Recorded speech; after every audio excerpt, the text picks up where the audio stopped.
Today, I'm going to teach you the difference between sentences such as o bina çok eskidir and o bina çok eski.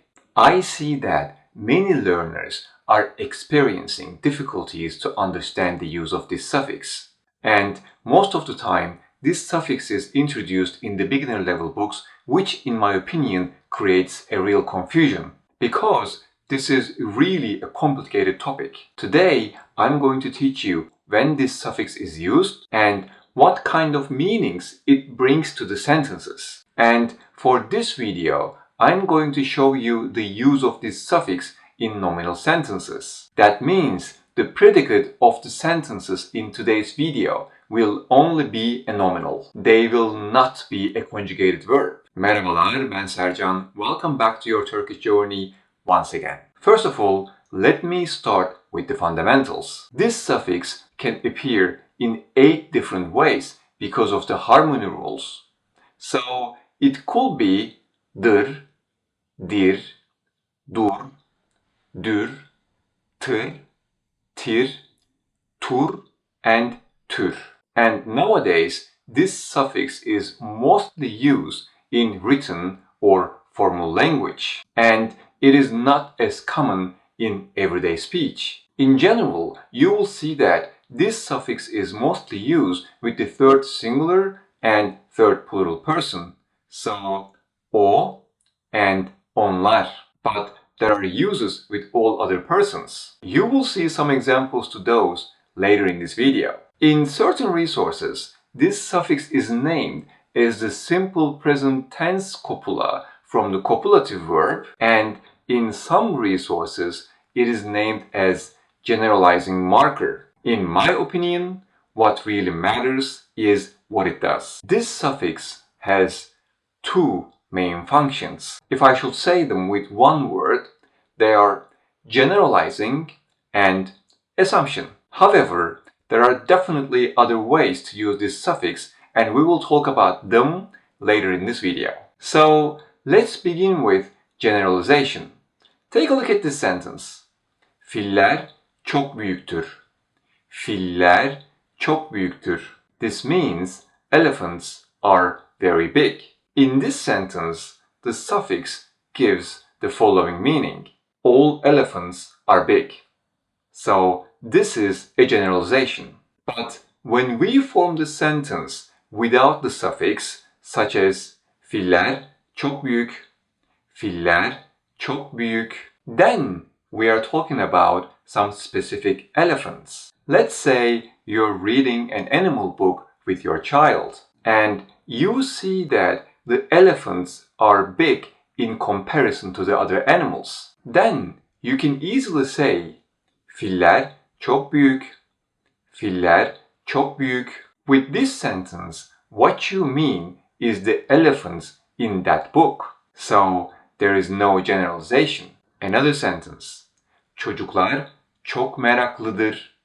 Çocuklar çok meraklıdır. Which means children are very curious. Again, in this sentence, we are talking about a characteristic of all children. Therefore, we make a generalization and we use this suffix once again. However, as in the previous example, when we say çocuklar çok meraklı, çocuklar çok meraklı, then we are talking about some specific children. But even without adding the suffix, it is still possible to make generalization. It just depends on the context. Take a look at this sentence. Yasemin'in kokusu çok güzel.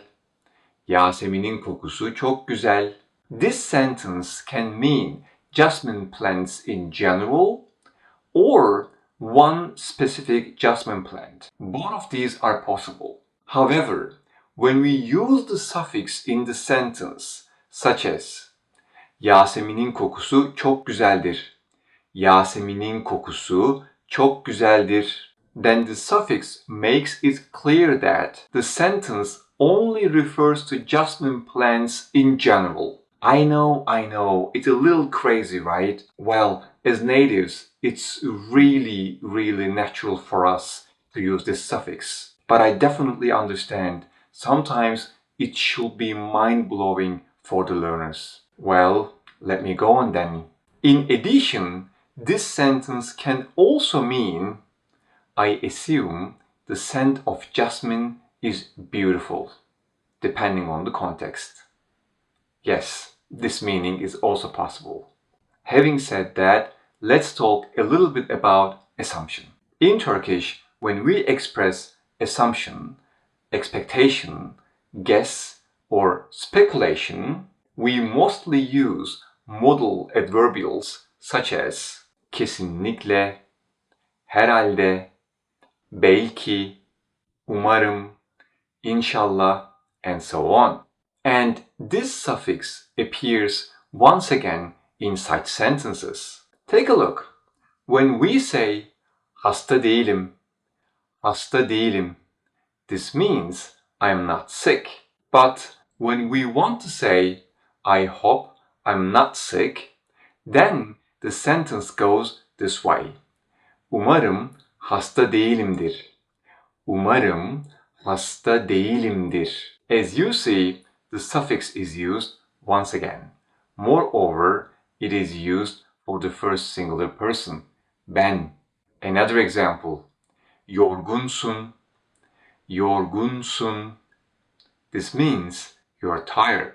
But if we want to form a sentence like, you came from a trip, you must be tired, then there's an assumption in this sentence. So, the way we form this sentence in Turkish is, seyahatten geldin, yorgunsundur. Seyahatten geldin, yorgunsundur. As you see, the suffix is there once again to express assumption. Well, definitely, this is not the literal translation of you must be tired. The literal translation of it should be like, I assume you're tired. Another example, Soner evde. Soner evde. This means Soner is at home. But when I say Soner evdedir, Soner evdedir, this will mean I don't know if he's at home or not. I assume that he's at home because maybe I know when he usually comes back home. So this is an assumption. Since we are talking about nominal sentences today, let's form an existential sentence this time. Ceyda'nın erkek arkadaşı var. Ceyda'nın erkek arkadaşı var. This means Ceyda has a boyfriend and the speaker knows it.